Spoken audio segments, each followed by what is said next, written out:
오늘 나눌 비유, 일명 선한 사마리아인은 예수님이 하신 비유 중에서 가장 유명한 비유라고 하더라도 과언이 아닐 정도입니다. 이 역시 예수님의 여타 비유처럼 내용은 간결하고 간단합니다. 그렇지만 어떤 사전 지식과 배경을 가지고 보느냐에 따라서 이 비유의 표청적인 주제에만 닿고 마칠 수도 있고, 아니면 그 밑바닥 깊은 곳에 흐르는 심층적인 주제에 또 메시지에 닿을 수도 있겠습니다. 알고 있던 이 비유의 보다 깊은 심층적 메시지에 도달하기 위해서 먼저 이 비유의 구조를 살펴본 뒤에 각 부분을 더 다가가 보기로 하겠습니다. 본문은 세 부분으로 나눌 수 있습니다. 첫째는 25절에서 28절로 율법 교사가 예수님께 드린 1차 질문과 예수님의 답변입니다. 그리고 두 번째 부분은 29절에서 35절로 율법 교사의 2차 질문과 예수님께서 그에 따라 하셨던 비유입니다. 그리고 세 번째는 36절에서 37절로서 예수님의 결론과 그리고 명령입니다. 그럼 이 분류에 따라서 하나씩 접근해 보도록 하겠습니다. 먼저 율법교사의 1차 질문과 예수님의 답변입니다. 25절을 보니 한 율법교사가 예수님께 질문을 했습니다. 근데 질문의 의도가 예수님을 시험하기 위함이라고 먼저 설명이 되어 있습니다. 시험하다라는 이 단어가 신약 성경에 모두 4번이 나오는데, 이 4번이 누가복음 4장 12절, 그리고 오늘 누가복음 10장 25절, 그리고 마태복음 4장 7절, 고린도전서 10장 9절인데 모두 교활한 마음을 가지고 하나님과 예수님을 테스트하려고 할 때에 이 단어를 사용을 했습니다. 이 율법 교사 역시도 마찬가지였습니다. 질문을 통해서 예수님을 골탕 먹이든지 아니면 예수님을 어떤 책잡을 거리를 잡아서 그 예수님을 악의적으로 올가미에 얽매이도록 하는 이런 의도를 가지고 지금 질문을 했습니다. 그런 의도로 던진 질문은 의외로 영생에 관련된 것이었습니다. 선생님, 내가 무엇을 하여야 영생을 얻으리까? 놀랍기도 하고 궁금하기도 합니다. 한밤에 예수님을 찾아와서 질문했던 니고데모는 예수님께 이렇게 질문했죠. 사람이 어떻게 거듭날 수 있습니까? 무슨 말입니까? 한밤중에 그렇게 찾아와서 왜 그런 질문을 던졌을까요? 유대인의 관원이었고 부자였고 바리새인이었던, 그리고 공의회의 일원이었던, 우리말로 지금 하자면은 국회를 이루고 있는 그 중에 주요 멤버 중에 한 명이었던 그는 왜 그렇게 한밤중에 찾아와서 예수님께 어떻게 사람이 거듭날 수 있습니까? 질문했을까요? 평소에 그가 제일 고민했던 부분이 사람이 어떻게 존재가 변화될 수 있을까? 어떻게 새로운 존재로 태어날 수 있을까가 그의 가장 고민이었기 때문에 한밤에 그렇게 예수님께 찾아와서 질문했던 것이죠. 그렇다면 이 율법 교사도 그가 가지고 있었던 그 고민, 영생의 고민이었기 때문에 그렇게 왔을까요? 만약에 그렇다면 그는 시험하기 위한 의도로 그렇게 질문하지 않았겠죠. 그러나 그가 예수님을 시험하기 위해서 마치 올가미에 걸려 넘어뜨리기 위해서 이런 질문을 했다면 우리는 이렇게 생각해 볼 수 있습니다. 평소에 그가 가장 자신 있어 했던 것이 바로 이 영생에 관한 부분이었다는 것을. 그래서 한마디로 말하자면 그는 영생에 있어서, 영생의 문제에 있어서 다루는 이론가로서 그 사회 속에서 자타가 공인하는 가장 권위자요 전문가였다는 그런 생각에 이르게 됩니다. 그래서 그는 그가 가장 자신했던 그 영생의 재료를 가지고 예수님께 다가왔던 것입니다. 예수님은 누가복음 18장에서 동일하게 영생의 문제를 가지고 예수님께 물어왔던 한 청년이 있었습니다. 근데 그 청년은 청년일 뿐만 아니라 부자였고 그리고 그 사회에서 관원으로서 일했다라고 합니다. 근데 그가 찾아와서 선생님 내가 어떻게 해야 영생을 얻겠습니까? 라고 질문했던 그 관원에 대해서는 그 청년에 대해서는 예수님은 친절하게 이렇게 하라라고 답변해 주십니다. 설명해 주십니다. 그러나 이 율법 교사 이런 의도를 가지고 시험의 의도를 가지고 예수님께 다가왔던 이 율법 교사에게는 직접 대답하는 대신에 스스로가 답을 하도록 이렇게 반문하셨습니다. 26절입니다. 예수께서 이르시되 율법에 무엇이라 기록되었으며 내가 어떻게 읽느냐. 예수님은 당시 율법 학자들이 가장 중요하게 생각했던 구전 율법이 아니라 성문화되어 있던 그런 활자체로 찍혀 있던 필사되어 있던 그 성문법에 무엇이라 기록되어 있는지를 물으셨습니다. 예배 때마다 그들이 반복해서 읊조릴 뿐만 아니라 그들이 정말 지키던 그 모세의 율법에 무엇이라고 적혀 있는지를 주님은 물으신 겁니다. 율법 교사는 쉐마라고 알려져 있던 신명기 6장 7절에서 9절의 말씀과 더불어서 모세 오경 곳곳에 기록되어 있던 말씀을 가지고 예수님께 두 가지로 답을 합니다. 하나는 하나님 사랑이고 하나는 이웃 사랑이었습니다. 이때 좀 흥미로운 게 있습니다. 그것은 율법 교사가 하나님을 사랑하는 것입니다. 그리고 이웃을 사랑하는 것입니다. 라고 대답할 때에 한 동사를 가지고 두 대상을 사랑한다라고 표현했는데 그 동사가 아가파오라고 되어 있습니다. 사랑하다라는 동사 아가페라는 명사에서 동사 아가파오를 이렇게 사랑하는 것입니다라고 표현한 거죠. 우리말에는 어떤 대상을 사랑할 때에 사랑이라는 동사를 구분해서 쓰지 않습니다. 그래서 제가 이렇게 재홍 형제님을 향해서 사랑합니다 라고 할 때와 옆에 있는 사람을 향해서 사랑합니다 라고 할 때에 우리는 다 관계를 알기 때문에 이 사랑이 어떤 사랑인지 그렇게 압니다. 문맥을 통해서 그리고 상황을 통해서 이 사람이 말하고자 하는 사랑이 어떤 사랑인지를 그렇게 구분합니다. 그러나 그냥 사랑하다라고 할 때 그 사랑이 어떤 사랑인지를 우리는 모릅니다. 그런 것들이 배제된 상태에서는. 그러나 헬라어는 명확하게 대상에 따른 사랑을 구분하고 있습니다. 남녀 간의 사랑을 일컬어서는 에로스라고 이야기합니다. 친구 간의 사랑은 필레오라고 이야기합니다. 그래서 필라델피아 할 때도 거기서 필레오에서 온 거죠, 그게. 부모와 자녀 간의 사랑을 스톨게라고 이야기합니다. 그러면 아가페는 무엇입니까? 교회에서 자주 사용하는 아가페. 그건 신적 사랑입니다. 하나님만이 할 수 있는 전적인 그 신적 사랑을 아가페라고 이야기하고 그런 사랑으로 사랑하는 것을 단어로 아가파오라고 이야기합니다. 그런데 이 율법 교사는 어떤 자신감이 있었는지 바로 그 아가파오라는 동사를 사용하면서 하나님을 이렇게 아가파오로 사랑하는 것입니다. 그리고 이웃을 이렇게 아가파오로 사랑하는 것입니다. 우리 나중에 요한복음의 저 뒷부분에 보면 부활하신 예수님이 베드로에게 물을 때 그거 생각나시죠? 예수님이 처음에 이렇게 물으시잖아요. 시몬아, 네가 나를 사랑하느냐? 근데 그 사랑이라는 단어를 예수님이 아가파오라고 썼거든요. 네가 나를 아가파오 하느냐? 그때 시몬 베드로가 그렇게 하거든요. 주님이 아십니다.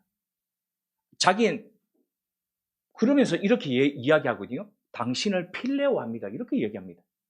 차마 내가 당신을 아가포 사랑으로 사랑하지 못합니다. 그렇게 계속 3번을 그렇게 이야기합니다. 주님은 네가 나를 아가파오 하느냐? 그러나 베드로는 당신을 필레오 합니다. 친구로서 내가 전적으로 제가 할 수 있는 부분에 전적으로 그렇게 사랑합니다. 라고 말했는데 이 지금 율법 교사는 아가파오로 지금 이야기를 하는 겁니다. 이 부분을 보시면서 좀 뜬금없으셨을 겁니다.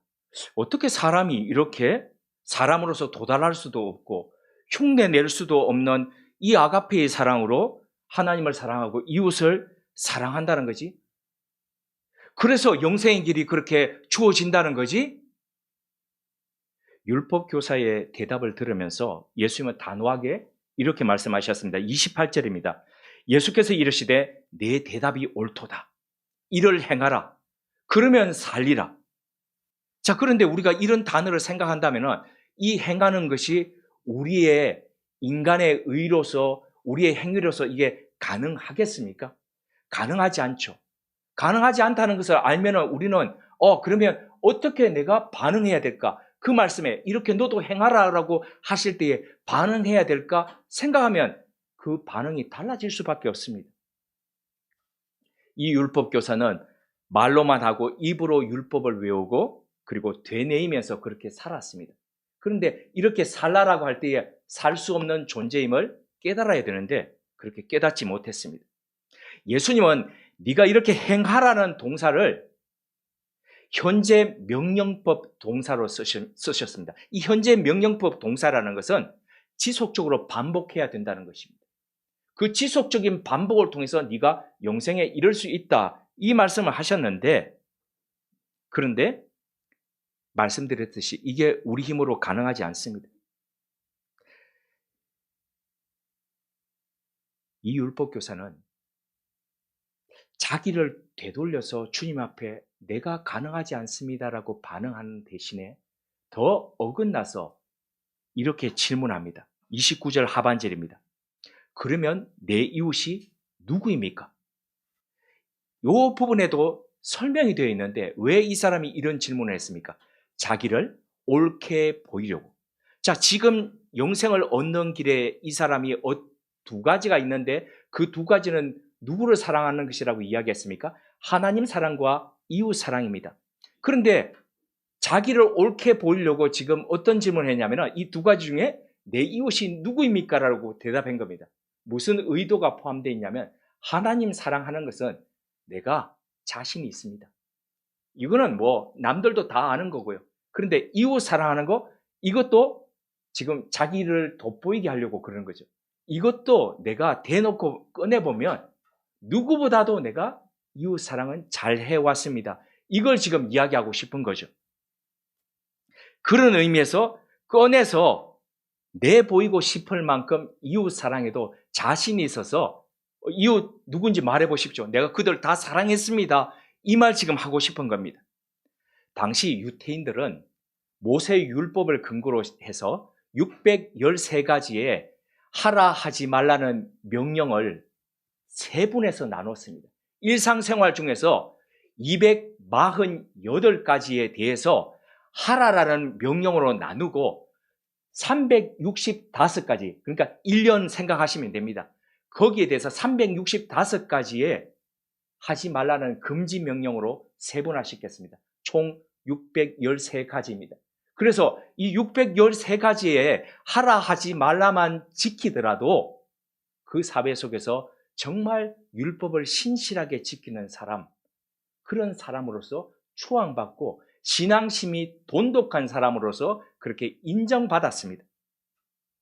그래서 이 사람은 자신이 그렇게 살았다라고 지금 보이고 싶은 겁니다. 그러나 예수님은 이 율법 교사가 자신의 진짜 실력과 자신의 상태가, 내면의 상태가 어떤지를 직시하라라고 그 다음 이야기를 이어가시는데 그 비유가 바로 선한 사마리아인의 이야기입니다. 비유는 한 유태인이 예루살렘으로부터 여리고로 내려가는 일로 시작을 합니다. 예루살렘은 해발 720m의 산악지대에 위치한 도시였습니다. 그런데 여리고는 예루살렘으로부터 36km 떨어진 사해 인근에, 사해는요 해저 400m거든요. 해수면보다 400m가 낮습니다. 근데 그 부근에 있었던 여리고는 해수면보다도 250m가 낮은 곳이었습니다. 한번 생각해 보십시오. 720m 떨어진 곳에 250m 해저에 이 길이는 서로 간의 간격은 36km. 얼마나 가파르게 내려가야 되는 곳입니까? 그 가파르게 내려가는 곳은 군데군데 절벽과 바위들이 있어서 그 틈 사이에서 강도들이 수시로 출몰해서 지나가는 상인들과 사람들의 물건들을 강탈하고 사람을 죽이는 일들이 빈번하게 일어났던 곳이기도 합니다. 우리나라도 왜 이름이 제로 끝나는 것들 있죠. 예를 들어서 문경세제 그러면 예전에 과거부로 꼭 한양으로 오기 위해서 저쪽 경상도 쪽에 있던 사람들이 마지막으로 넘어야 했던 그 고개가 바로 문경세제였습니다. 거기에는 호랑이를 비롯해서 짐승들도 자주 출몰했지만 산적들이 출몰해서 그래서 그 앞부분에 넘기 전에 경상도 쪽에 뭐가 있었습니까? 주막이 있었고 그리고 넘어가서 이쪽에 충청도 쪽에 또 주막이 있었고 그래서 대신대로 밤에 안 넘어가는 거죠. 저물면 그 주막에 기다렸다가 그리고 다음날 사람들이 함께 모여서 갈 정도로 그렇게 어떻게 하면 안전하게 넘어갈까 그렇게 했죠. 이 여리고도 마찬가지였습니다. 그런데 한 사람이 어떤 면에서 겁도 없이 그곳을 혼자 가다가 봉변을 당한 것이죠. 그런데 그 길을 한 제사장이 지나쳤습니다. 그도 보면 여리고로 내려가는 중이었다라고 이야기합니다. 그는 아마도 집이 여리고였을 겁니다. 세례요한의 아버지를 보시면 그 스가랴가 반차를 따라서 예루살렘 성전에 가서 봉사했다라고 되어 있죠. 이 제사장들은 24반차라 그래서 이게 나눠져 있었습니다. 순번대로. 그래서 그 순번이 되면 각각 지역에 있던 사람들이 예루살렘 성전에 가서 봉사를 했어야 됩니다. 제사장들이. 이 아마 제사장도 자기 순번이 되어서 봉사하러 가기 위해 예루살렘 성에 머물다가 이제 그것이 다 끝나서 자기 고향으로 자기 집으로 돌아가는 중이었을 겁니다. 조금 전까지 그는 얼마나 거룩한 의무를 다했습니까? 수많은 사람들의 죄를 하나님 앞에 사함을 받기 위해서 일일이 짐승을 죽이고 그 각을 뜨고 피를 뿌리면서 하나님과 인간 사이의 중재자로서 얼마나 수고했겠습니까? 그토록 숭고하고도 아름다운 일을 했던 그가 죽은 사람을 보고 회피했습니다. 의도적으로 다른 쪽으로 돌아가 버렸습니다. 물론 그도 나름대로 이유가 있었을 겁니다. 대략 두 가지로 이야기할 수 있습니다. 첫 번째로 나도 강도 만날 수 있구나. 얼른 피해가야지. 그리고 갔을 수 있습니다. 두 번째로는 제사장 직무를 수행하기 위해서는 율법에 시체를 가까이 하지 말라라고 했습니다. 만약에 시체를 가까이 하면 그는 일주일 이상을 전혀 제사장으로서 역할을 할 수가 없었습니다. 그렇기 때문에 자기 직무를 감당하기 위해서는 시체를 멀리 해야 된다. 이렇게 생각했을 수 있습니다. 율법 때문에. 하지만 100번 그렇다 치더라도 쓰러져 신음하면서 죽어가는 사람의 생사 정도는 확인할 수 있었어야 되는 것 아닙니까? 그런데도 불구하고 멀찌감치서 가까이 가지도 않고 멀찌감치서 돌아갔다는 것은 도저히 용납될 수도 정당화될 수도 없는 제사장으로서의 그런 행위였습니다. 다른 사람도 아니고 백성들의 신앙생활 이런 부분을 책임지던 제사장의 그런 행위는 용인될 수 없는 거죠. 제사장처럼 고귀하지도 않고 배우지도 못한 사람이라 하더라도 적어도 사람의 심성을 가지고 있는 사람이면 쓰러져 죽어가는 사람을 다가가서 확인할 수는 있는 거죠. 근데 제사장은 그마저도 하지 않았습니다. 뒤이어서 오던 레위인도 제사장과 같은 방식으로 우회해서 갔습니다. 레위인이 누구입니까? 그 가문에서는 제사장이 배출되는 그런 가문입니다. 그런 지파이죠. 뿐만 아니라 성전 안에서 물을 길고 그리고 다른 여러 가지 일들, 제사 드리는 일에 있어서 하는 일들, 문지기로서 역할을 하고 하는 모든 일들은 다 레위 지파가 하는 일입니다. 얼마나 고귀한 일을 합니까? 이런 고귀한 일을 하는 사람은 그 당시에 유대인 사회 속에서 존경받는 특권층이었습니다. 특권층이라는 건 어떤 겁니까? 특권층은 남이 누리지 못하는 권리와 권한을 누리는 사람입니다. 레위인은 주어진 재산이 없었죠. 하나님이 그거 허락하지 않았습니다. 땅을 배분하지 않았습니다. 대신에 어떤 겁니까? 각 지파들이 땅을 가졌던 지파들이 11조를 들여서 이렇게 봉사하는 레위인과 제사장이 먹고 살도록 그렇게 하나님이 배려해 주신 특권층이었습니다. 그런데 그들은 이런 특권을 누리면서도 의무와 책임은 감당하지 않았습니다. 우리가 잘 아는 노블레스 오블리주라는 것은 노블레스, 귀족은 오블리주, 의무를 가진다, 책임을 진다. 이런 말처럼 우리가 역사 속에 아는 유럽의 귀족들은 어려움들이 있을 때에, 사회에 있을 때에 먼저 그들이 나가서 그 어려움들 앞에서 싸우고 그리고 그들의 자녀도 당당하게 의무 복무하고 군에 나가고 전쟁터에 나가고 그런 일들을 했지 않습니까? 그런데 이 지금 제사장과 레위 사람은 그런 특권을 누리면서도 사회 속에서 사람들의 아픔과 사람들의 생명 이런 구하는 일에 대해서는 귀를 닫고 그렇게 살았습니다. 아마도 당시 예수님으로부터 이 지금 비유를 듣던 율법 교사 역시도 바리새인이었을 것이고 그도 사람들로부터 존경받는 특권층에 속해 있었을 겁니다. 그래서 그 이야기를 듣는 내내 불편했을 겁니다.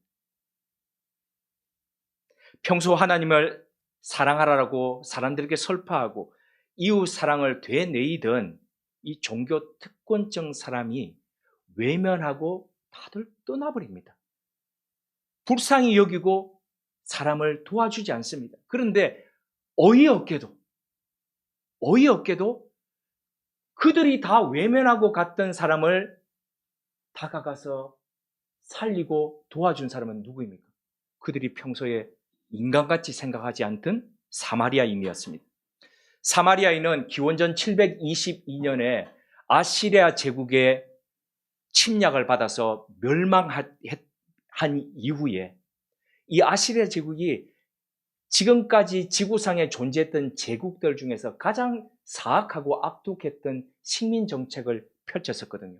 강제 이주시켜가지고 남성들을 강제 이주시키고 다른 나라의 남성, 민족의 남성을 그곳에 다시 데리고 와서 강제 혼혈 정책을 펼쳐가지고 이 태어나는 사람들의 민족성을 모호하게 만들어서 다시는 저항하지 못하도록 그렇게 만들었다는 거죠.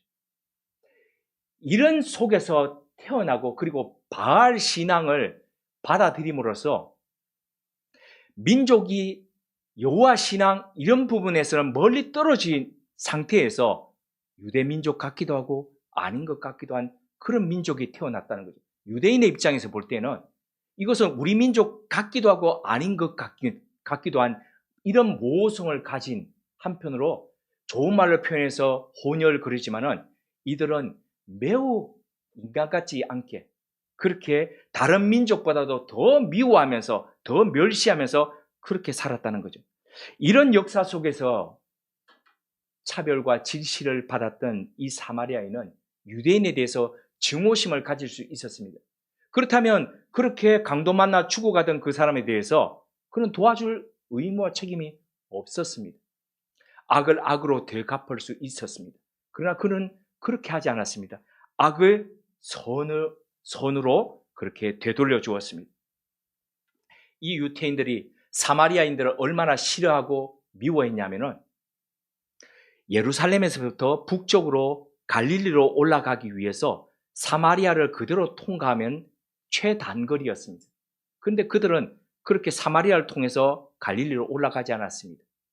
불편하게도 예루살렘에서 요단강을 건너서 요르단 쪽으로, 지금의 요르단 쪽으로 그리고 골란 공호 쪽으로 따라서 올라갔다가 다시 사마리아를 지나고 난 뒤에 다시 요단강을 건너가지고 갈릴리로 올라가는 이런 우회 도로를 할 정도로 만나기를 그렇게 싫어했습니다.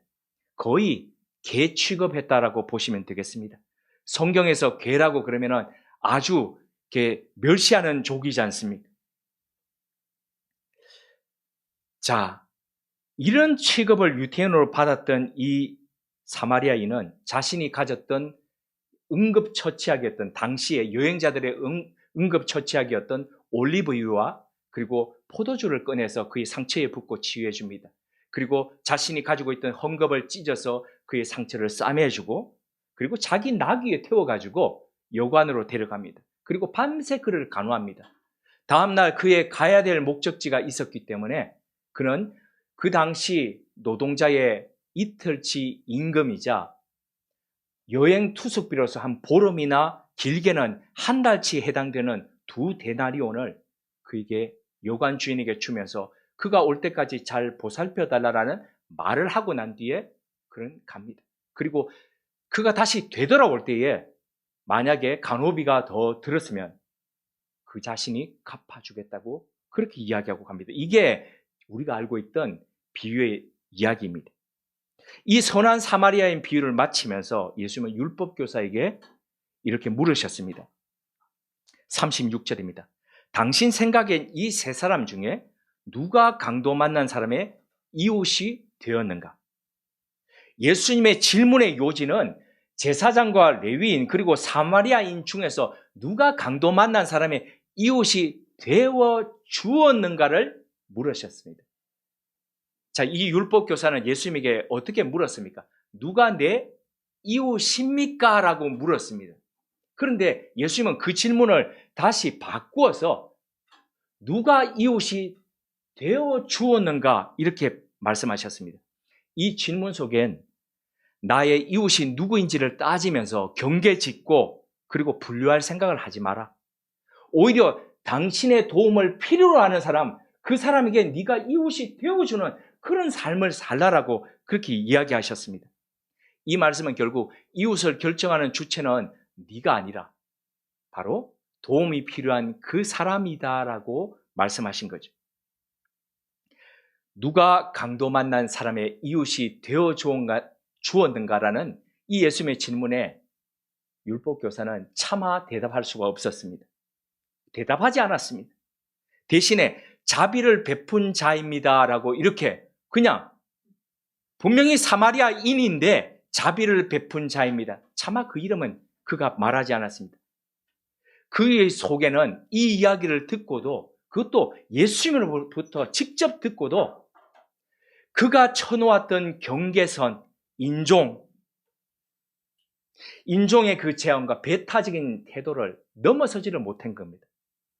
이런 율법 교사를 향해서 예수님은 이 비유의 결론이자 마지막 명령을 이렇게 하셨습니다. 너도 이와 같이 하라. 예수님을 시험할 뿐 아니라 자신이 얼마나 의로운 존재인지를 자랑했던 율법 교사는 예수님과의 이 대화 속에서 자신이 얼마나 편협했던 사람인가를 분명히 알았을 겁니다.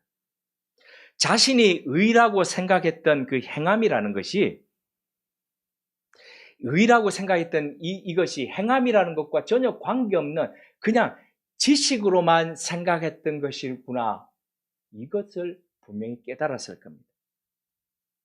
자신도 제대로 지키지 못하고 지킬 수도 없었던 그 율법을 마치 다 아는 것처럼 다 지켜서 영생에는 이룰 수 있었다고 그렇게 착각하면서 사는 그 자신의 모습을 깨달았을 겁니다. 하지만 그의 이후 반응과 행위에 대해서 성경은 더 이상 말하고 있지 않습니다. 무슨 말입니까? 고쳐지지 않았다는 겁니다. 고칠 생각이 없었다는 겁니다. 만약 우리 자신이 이 자리에서 질문했던 율법 교사였다면 우리는 어떻게 반응하고 어떻게 우리 삶을 바꾸어 변혁해 갔을까요? 선한 사마리아인 비유를 정리해 보겠습니다. 여기엔 영생과 관련된 한 가지 주요한 관점이 있습니다. 그리고 그것을 위한 두 가지 명령이 같이 붙어져 있습니다. 지금이야 영생은 어떻게 주어집니까? 라고 물으면 예수 그리스도를 믿음으로 주어지지요 라고 이야기합니다. 근데 이 말씀은 이 비유를 통해 볼 때에 맞는 말씀이기도 하고 부족한 말씀이기도 합니다. 왜 부족합니까? 믿는 믿음과 더불어서 행함이라는 것이 같이 가야 된다는 거죠. 하나님 사랑이라는 것이 믿음이라고 한다면, 그렇게 정의를 한다면 이웃 사랑이라는 것은 어떻습니까? 행함이라는 거죠. 너의 보이지 않는 하나님을 향한 너의 신앙심이 보이는 이웃을 향한 너의 행함으로 나타나고 증명되는 것. 그러니까 믿음과 행함은 같이 가야 된다는 그런 말씀인 거죠.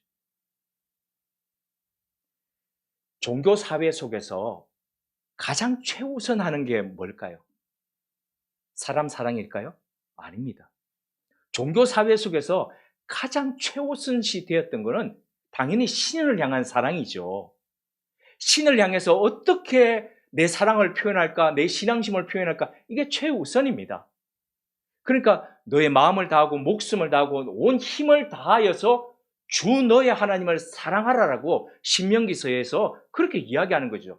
그 쇠말을 해가지고 유태인들은 그래서 입에 붙이고 온 데다 문 앞에 붙이고 그렇게 붙이면서 그 하나님 사랑하라라고 그렇게 이야기하는 거죠. 근데 예수님이 오셔서 그래 맞다. 신을 향한 그 사랑이 가장 최우선이다. 그러나 버금가다는 게 뭡니까? 삐까 이런 얘기 합니까? 같다는 겁니다. 같다는 거. 그거하고 완전히 같은 게 이거 혁명적인 말씀이었습니다. 종교사회 속에서 그 하나님 사랑하는 것과 똑같은 높이에서 똑같은 무게로 지켜야 될 게 있으니까 그게 바로 네 몸을 사랑하는 것 같이 너의 이웃을 사랑하는 것이다. 이렇게 말씀하신 거죠. 그래서 이 말씀 속에는 어떤 의도가 포함되어 있냐면은 이웃이 배제된 천국은 없다는 겁니다. 너만이 잘 할 수 있는 왜 우리들의 천국 그러죠. 우리들만의 천국은 없다는 겁니다. 그래서 이것이 바로 주요한 비유 속에 흐르는 관점입니다. 이것을 위해서 주님은 두 가지 명령을 이 비유 속에 풀어놓고 계십니다. 그 첫 번째가 경계를 허물라는 겁니다.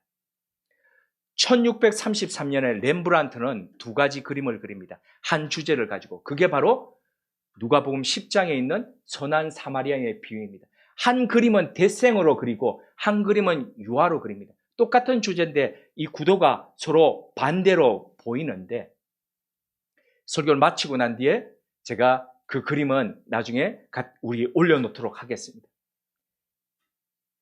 아마도 3년 전에 그 렘브란트 묵상할 때에 보셨을 수도 있습니다. 근데 이 그림 속에, 대생 속에는 아주 특이한 것 두 가지가 있습니다. 그 한 가지가 바로 그림 속에 전혀 어울리지 않는 똥 누는 개가 밑에 있다는 겁니다. 거룩한 성경의 이야기를 다루고 있는데 응가하는 강아지를 밑에다, 동네 개를 밑에다 두고 있는 겁니다. 무슨 이야기를 하는 걸까요? 렘브란트는 무슨 말을 하고 싶었던 걸까요? 사마리아인이나 개나 똑같이 유대인들이 그렇게 취급하고 있었다는 거죠. 정결한 존재가 아니었습니다. 개 같은 존재였습니다. 둘 다 더러운 어떤 면에서 혼혈, 잡종으로 취급을 했습니다. 그런데 예수님은 바로 그런 개 취급받는 그런 사람을 통해서 사람이지 않는다고 생각했던 그런 사람을 통해서 유대인이 살아나고 구원받는 이야기를 해주셨던 겁니다. 가장 인간이지 못한 이가 가장 인간같이 산 겁니다. 근데 개나 사마리아인이나 이런 잡종받는 취급받는 것과 더불어서 공통점이 하나 더 있었습니다. 그것은 경계가 없었다는 겁니다. 예전에 천안에 있는 학교에서 교목실에서 일할 때에 혼자 그곳에서 아파트에서 자취를 했습니다.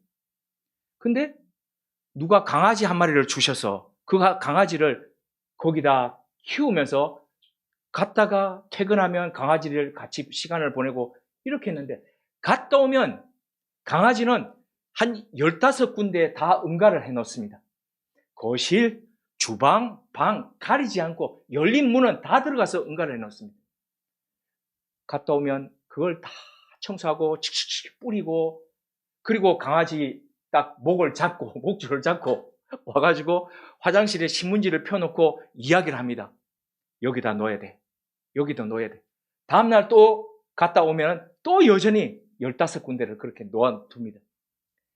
지금이야 학교에 보내서 배변 훈련도 시키고 하지만 저한테 그 당시만 하더라도 그런 것들이 별로 없었기 때문에 그냥 그렇게 경계 없는 그런 강아지하고 살았습니다. 사마리아인이나 그 당시에 렘브란트가 그림을 그릴 때에 동네계는 다 그랬습니다.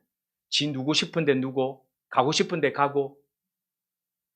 렘브란트는 이런 경계를 뛰어넘는 행위야말로 진짜 사람답게 사는 것, 사람으로서 인간답게 사는 것이라고 말하고 싶었던 것 아닐까요? 그리고 예수님은 이 비유를 통해서 네가 스스로가 쳐놓았던 그런 인종의 경계, 종족의 경계, 종교의 경계라는 것을 뛰어넘어서 인간을 사랑하라라고 그렇게 말씀하시는 것 아닐까요? 비로소 그렇게 살 때에 영생은 주어지는 것이라는. 두 번째 예수님의 명령은 불쌍히 여기라는 것이었습니다. 아까 렘브란트 그림 속에, 데생 속에 두 가지가 있다고 말씀드렸죠. 그 지금 한 가지가 여기에 있습니다. 특이한 것. 여타 렘브란트 그림을 다룰 때도 우리가 윌리를 찾아라처럼 렘브란트 찾았던 거 기억나시죠? 얼굴들. 여기도 렘브란트 자신을 그려두었습니다. 이 그림 속에 렘브란트는 어디에 위치시켰을까요? 딱 중간입니다. 중간에 가장 포인트 받는 부분에 아픈 사람, 다친 사람의 얼굴이 빛나집니다. 그런데 그 사람을 한껏 안으면서 말에서부터 내리고 있는 그 사람, 진지한 표정의 그 사람의 얼굴에 자신을 새겨두었습니다. 기존의 화가들은 성경의 이야기, 이른바 성화를 그릴 때에 어떻게 하면 더 거룩하게 그릴까를 고민하면서 그렇게 그렸습니다. 근데 렘브란트는 어떻게 하면 더 거룩하게 그릴까가 아니라 어떻게 하면은 그 성경의 인물들 속에 한 사람으로서 내가 그렇게 살아갈까를 고민하면서 결단하면서 그 모습을 그의 화폭에 담았다는 겁니다. 어려움을 당한 채 죽어가던 이를 살렸던 것은 대단한 교리가 아니었습니다. 거룩한 신앙심도 아니었습니다. 그저 강도 만난 사람에 대한 연민의 정이었습니다. 불쌍히 여기는 그 마음이었습니다.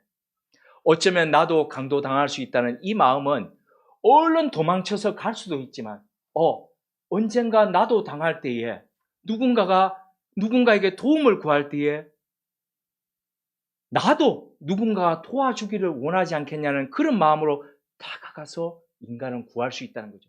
이게 바로 연민의 정이라는 겁니다. 이게 바로 긍휼의 마음이라는 겁니다. 이 마음으로 너도 가서 그렇게 살라라고 예수님은 말씀하십니다. 봤으면서도 못 본 척하고 알면서도 모른 척하는 방관은 지금까지 가장 손쉽게 사람들이 구사해왔던 회피의 기술입니다. 그런데 이 회피의 기술로는 도저히 영생을 얻을 수도 천국을 이룰 수도 없다라고 주님은 지금 말씀하십니다. 그렇다면 이제 우리는 어떻게 우리 이웃들과 더불어서 이 회피의 기술을 버리고 어떻게 함께 영생을 일구어 갈 수 있을까요? 함께 기도드리겠습니다. 하나님, 우리는 너무나 이론으로 무장한 그리스도인은 아닌지요. 영생에 관한 지식은 풍부한데 그 영생을 살아가는 삶은 삭제된 교회는 아닌지요. 영생은 우리의 도움을 필요로 하는 이들과 더불어 완성해 가는 상생에 있다고 주님은 말씀하셨습니다. 이제 그 삶을 위해 우리가 그어두었던 교리와 제도와 관습의 경계선을 거두길 원합니다. 대단한 교리와 거룩한 신앙심이 아니더라도 인간됨의 마음, 긍휼로 도움이 필요한 곳에 도움이 필요한 이들과 함께하는 교회와 그리스도인 되길 원합니다. 너도 가서 그리 행하라. 주님의 이 명령을 마음에 깊이 담고 우리 삶을 영생의 길로 세워가는 주님의 사람들 되게 해 주옵소서. 예수님의 이름으로 기도드립니다. 아멘.